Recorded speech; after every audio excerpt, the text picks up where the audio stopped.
সম্মানিত দর্শক, আসসালামু আলাইকুম। দেশ এবং দেশের বাইরে যারা এই মুহূর্তে দেখছেন, জীবনের গল্পে সবাইকে স্বাগত জানাচ্ছি। দর্শক, আমাদের ক্যামেরার সামনে বসা আছে এক বোন। আসলে তার জীবনের কিছু অজানা কথা আপনাদের সামনে তুলে ধরবো। চলুন আমরা কথা বলি সেই বোনের সাথে। আসসালামু আলাইকুম। ওয়ালাইকুম আসসালাম। কেমন আছেন? জি ভালো। ভালো থাকলে আজকে এখানে কেন? ভালো আছেন? আলহামদুলিল্লাহ। ভালো আছি আলহামদুলিল্লাহ। আলহামদুলিল্লাহ। যাক, কি আল্লাহ বল? খুশি হয়, অনেক খুশি হয়। আলহামদুলিল্লাহ বলে অনেক খুশি হয়। যাই হোক, যত কষ্ট থাকুক আলহামদুলিল্লাহ বলা উচিত জি প্রত্যেকটা মুসলমান, তাই না? জি।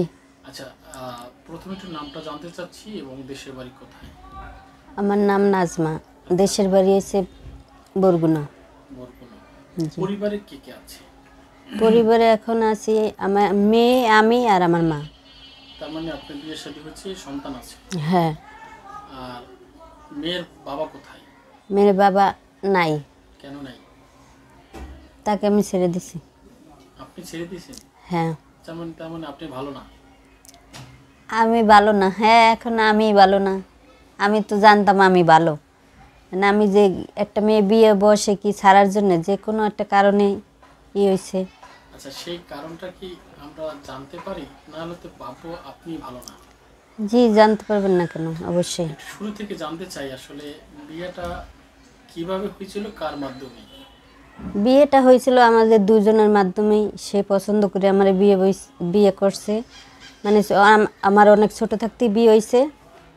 আমার বাবা ছিল না, এই জন্য আমার অনেক ছোট বয়সে বিয়ে হয়েছে। বিয়ে হওয়ার পরে সে আমার ভালোভাবেই দেখতো, তার ভিতরে সংসার করছি। বাবা কি করতেন আপনার বাবা? আমার বাবা করতো, হে ছোটকালেই মরছে বুঝছেন। মানে আপনি ছোট থাকতে? হ্যাঁ, আমি ছোট থাকতেই আমার বাবা মারা আচ্ছা, গেছে। বাবার আদর পাননি? না। পড়ালেখা করা হয়েছে? পড়ালেখা করছিলাম 5 পর্যন্ত পড়ছি। তারপর পড়তে কেন পারেননি? এই যে আমার বাবা ছিল না, কে পড়াইবো, আমার ভাই বোন নাই বড়, আমার কি করব। আচ্ছা, এই কারণে। জি। তো এই ক্লাস 5-এ পড়ার পরেই আপনি বাদ দিয়ে দিয়েছেন বা পরিবার থেকে বাদ হয়ে গেছে? হ্যাঁ। আচ্ছা, তো তারপর কি হলো একটু যদি বলেন। তারপরে আমার বিয়ে হয়েছিল, আমার ননদ ছিল, আমার ভাইয়ের সাথে সম্পর্ক করছে, সম্পর্ক করে তার না, সাথে। একটু আমরা পিছনে যাই। মানে আপনার বিয়ের কত বছর সংসার করেছিলেন? কয় বছর? ছোটবেলায় বিয়ে হয়েছিল? হ্যাঁ, বিয়ে 4-5 বছর ভালোই ছিলাম। আচ্ছা, তারপরে আমার ভাইয়ের সাথে আমার ননদের সম্পর্ক হয়। মানে আপনার আপন ভাই? হ্যাঁ, আমার আপন ভাই। ছোট ভাই? হ্যাঁ, তার সাথে সম্পর্ক করে, কিন্তু কে সম্পর্ক করে? আমার ননদ, ছোট আপনার ননদ। ননদ? হ্যাঁ, মানে আপনার হাজবেন্ডের বোন। বোন? হ্যাঁ। আচ্ছা, জানতেন আপনারা? না, আমরা কেউ জানতাম না। কতদিন ছিল সম্পর্ক? এই সম্পর্কটা কতদিন ছিল সেটাও জানতাম না। ওরা বেআইনি এইভাবে কি ফাজলামি করতো, সবার সামনেই করতো, কেউ মাইন্ড করতাম না। হঠাৎ করে একদিন ওরা পলাই গেল আমার ননদে। পলাই যাওয়ার পরে মানে আমার সংসারের পর তো অনেক চাপ আসে যে আমি তার বোনরে সরাই দিছি, মানে যেভাবে হোক আমার বোনরে আইনে দিই। মানে আমি বলছি যে তোমার বোন গেছে, আমাকে কি বলে গেছে, আর আমি তো এটা জানতামও না যে তোমার বোন আমার বাড়ির সাথে যাইবো। তাইলে তো আমি তোমারে বলতামই। মানে তারা সেটা মাইনে নেয় না। তারা বলছে যে না, এটা তুমিই সরাইছো। এই অভিযোগটা কে এনেছে? এই অভিযোগটা আমার শ্বশুর শাশুড়ি, আমার বাসুর, সবাই, আমার স্বামী, সবাই, তারা সবাই বলছে। আচ্ছা, যখন আপনার ননদ আপনার ভাইকে নিয়ে পালিয়ে যায় জি। বা গোপন আস্তানায় চলে যায়, তারা কি আপনাদেরকে জানিয়েছে না আপনারা নিজ থেকে? না না, আমরা জানি নাই। তারপরে ওর তো খোঁজাখুঁজি করতেছি, অনেক খোঁজাখুঁজি করার পরে তারপরে আমার ননদই একদিন পরে ফোন দিছে যে আমি এরম সুজনের সাথে আসছি, আমাকে কেউ খুঁজো না। আচ্ছা, তাই তখন বলে তার পরিবার থেকে কি বলছিল? তার পরিবার থেকে তখন আমারে চাপ দিয়েছে যে তোমার ভাইয়ের সাথে গেল, তুমি নিশ্চয়ই জানো। আমাকে এর কোন ধরনের কথা বলেন, আমি জানবো কেমনি? আপনার মেয়ে যদি চলে যায়, তার আমার যদি বলতো তা আপনাদের সাথে বলতাম না? কয় না তুমি বলো না, এটা তুমি গোপন রাখছো। এই 1-2 কথা অনেক গ্যাঞ্জাম চলতো, আমার সাথে মারপিটও করছে, আমার জামাই অনেক মারছেই করছে, যে যেভাবে হোক আমার বোনরে আইনে দে। আর আমি বলছি যে আমি আইনে দেবো কেমনি, আমার কি কি বলে গেছে, আর আমার তো জানাইও নি আমি আইনে দেবো। এই করতে করতে। আপনার শ্বশুর বাড়ির অবস্থা কি খুব ভালো ছিল? হ্যাঁ, ভালো ছিল। মানে ওখান থেকে আপনার ভাই কিছু পাবে এই কারণে কি নিয়ে গেছে? না, আমার ভাই ও ধরনের লোক না যে কিছু পাওয়ার আশা করব, মানে ওরা নিজেকে ব্যক্তিগত ব্যাপার এইভাবে আর কি ওরা করছে, বুঝছেন? অনেকেই আছে যে অনেক কিছু পাওয়ার আশায় না না ভাইকে ভাইকে উস্কানিমূলক কিছু। না না সেরকম কিছুই না। এই যে বিয়ে হয়েছে আজ পর্যন্ত আমার ভাই একটা সুতোও পায় না, আর ও আশা করেও না। আর সেই বোন সেই আমার ননদের নিয়ে এখনও আছে, কিন্তু আজ আমার ননদের কারণে আমার সংসারটা ভেঙে গেছে, কিংবা আমার মাকেও তারা দেখে না। মানে আপনার ননদের কারণেই বা আপনার ভাইয়ের কারণেই এক একভাবে বলা যাবে না, আপনার ননদ এবং আপনার ভাইয়ের দুইজনের কারণেই আপনি সংসারটা ভেঙে গেছে। করতে পারেননি না। এই যে যাওয়ার কতদিন সংসার করেছিলেন? ওরা যাওয়ার পরে সংসার করেছি, ধরেন এই সংসার কতদিন করছি, এই মানে ওরা চলে যাওয়ার পরে 2-3 মাস ছিলাম, আর থাকতে পারিনি। মানে অত্যাচার যে যা অনেক অত্যাচার করতো, অনেক মারধর করতো আমাকে, এই জন্য আমি চলে এসেছি যে করতে। আচ্ছা, এই যে আপনার প্রতি যে একটা অনীহা বা অসন্তুষ্ট ছিল আপনার শ্বশুরবাড়ির লোকজন, এদের সবাই কি আপনার বিরুদ্ধে ছিল নাকি কেউ পক্ষে ছিল? ছিল আমার পক্ষে, কিন্তু হেরা কথা কইয়া চান্স পায় না। হেরা কথা কইয়া চান্স পায় না যে তোমরা বাইরের মানুষ, তোমরা কথা বলতে আসো, আর এটা হচ্ছে আমাদের ব্যাপার। তাগো তাই বলতো। এটা কে বলতো? আপনার হাজবেন্ড? আমার হাজবেন্ড বলতো, আমার শ্বশুর শাশুড়ি বলতো।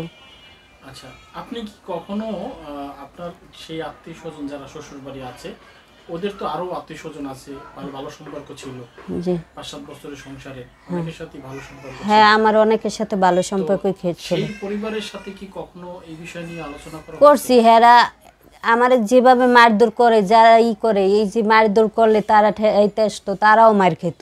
একটা পিটান দিলে তারা ঠেয়াইতে যেয়ে তাকে গায়ে লাগতো।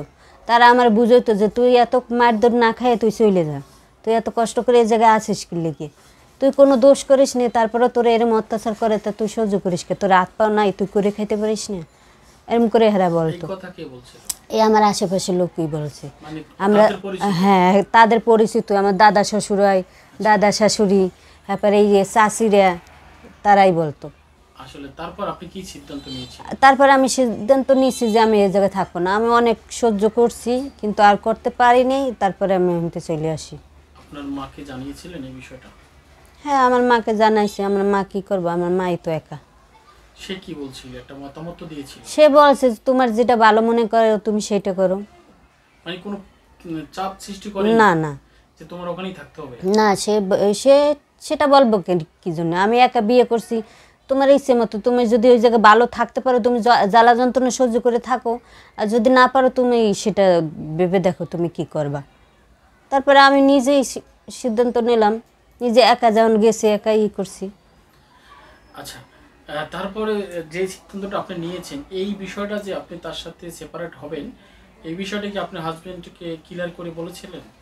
হ্যাঁ, বলছি। তার কি প্রতিক্রিয়া ছিল? সে আমারে ছাড়ব না, সে আমারে এমন মারতো, মারে বেউস করে রাখতো, হাত পা ভাঙ্গে ঘরে বসাইতো। হে আমার ছাড়তে চায় না, মিথ্যে কথা বলবো না, ছাড়তে চায় না, কিন্তু অনেক অত্যাচার করছে, আমি সহ্য করতে পারিনি। সহ্য করতে না পারে আমি নিজেই চলে এসেছি। কিন্তু সে আমার মারবই করবো, হ্যাঁ সামনে থাকা লাগবে, কিন্তু আমি তো এত মার খাইতে পারবো না। আমার মারতে মারতে আমার কি অবস্থা হয়ে গেছে, আমার শরীর কি এরম ছিল। আসার কতদিন পর তাকে সেপারেট করেছেন? দিছি 1 বছর 2 বছর পরে সেপারেট করে দিছি। তারপরে আশায় ছিলাম যে দেখি ভালো হয়নি, দেখি যে আর ভালো হয় না, তারপরে আমি ডিভোর্স দিয়ে দিছি। চলে আসার পর 1 বছর ছিলেন, ওয়েটিং এ রাখছেন হ্যাঁ, যে পরিবর্তন হয়ে আসে কিনা। মানে আপনি একটা সুযোগ দিয়েছিলেন? সুযোগ দিছি, হ্যাঁ। মানে অনেকেই বলে যে ছেলেদের দোষ। আসলে আপনি যেটা বলছেন, হয়তোবা তিনি পাশে থাকলে হয়তোবা তার কাছে কিছু জানতে পারতাম কতটুকু আপনার দোষ ছিল এবং তার কতটুকু ছিল।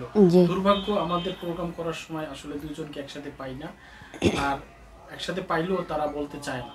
কেন চায় না জানি না।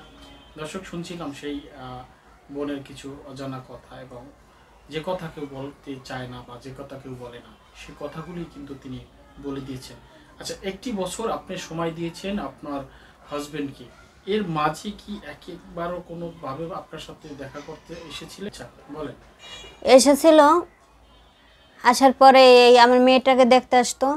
এই আসার পরে সেই আমার উল্টো পাল্টা কথা কইতো, তুই ঢাকা থাকিস, তুই তো এই জায়গায় ভালো নেই, তুই এটা করিস ওটা করিস, অনেক খারাপ কথা বলতো বুঝছেন। তা মুখে আনা যায় না, আমাকে এই কথা বলতো। এই কথা বলার পরে আমার আরও একটা ঘৃণা এসে যেত যে না, আমি আইসি এইভাবে এত কষ্ট মায়ের জ্বালা যন্ত্রণা দিত, এই জন্য আইসি। আর এই জায়গায় এসে আমার উল্টো পাল্টা কথা বলে, তাও বলে না যে যা হইছে চল আমরা যাই সংসার করে খাই, এই জায়গায় থাকার দরকার নেই। সে আমার উল্টো পাল্টা কথা বলতো। বলার পরে আমি আর কি করছি যে যাও, তোমার সাথে আর আমি যাব না, তুমি তোমার মতো থাকো, আমি আমার মতো থাকো। সে বলেছে তাহলে আমার ডিভোর্স দিয়ে দে। আমি কই আচ্ছা তোমার ডিভোর্স আমি পাঠাই দিব মানে। তারপরে আমি চলে গেছে, তারপরে আমি ডিভোর্স পাঠাই দিছি তার। আচ্ছা, কেন তিনি মেনে নেয়নি আপনার আলাদা থাকা, বা আপনি কেন তাকে সময় দেওয়ার পরও তিনি আপনার সাথে সম্পর্কে জড়াননি, এই বিষয়টা আমরা দ্বিতীয় পর্বে শুনবো। দর্শক আমাদের সাথে থাকুন এবং পরবর্তী প্রোগ্রাম দেখার আমন্ত্রণ জানিয়ে আমরা বিদায় নিচ্ছি। সবাই ভালো থাকবেন। আসসালামু আলাইকুম।